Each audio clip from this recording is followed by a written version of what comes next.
જય માતાજી. પંચમહાલ જિલ્લાના ગોધરા તાલુકાના તરવડી ગામમાં બે અનાથ દીકરીઓ અને એક ભાઈ રહે છે. દાદીમાં પથારીવશ છે. આ નિરાધાર કુટુંબનું આખું મકાન જમીન દોસ્ત થઈ ગયેલું છે. હું વણઝારા સુરેશકુમાર પન્નાલાલ આ કુટુંબની સ્થળ પર ચકાસણી કરતા હકીકત એકદમ દયનીય સ્થિતિમાં જોવા મળી હતી.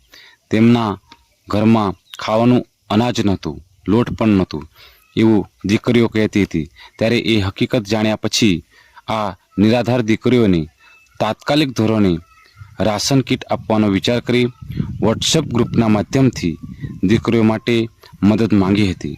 તેમાં દાતાશ્રીઓ દ્વારા 5,733 રૂપિયા જેટલી મોટી રકમ દાનમાં મળેલ હતી. મારી ટીમ દ્વારા દુકાન પરથી 60 કિલો મકા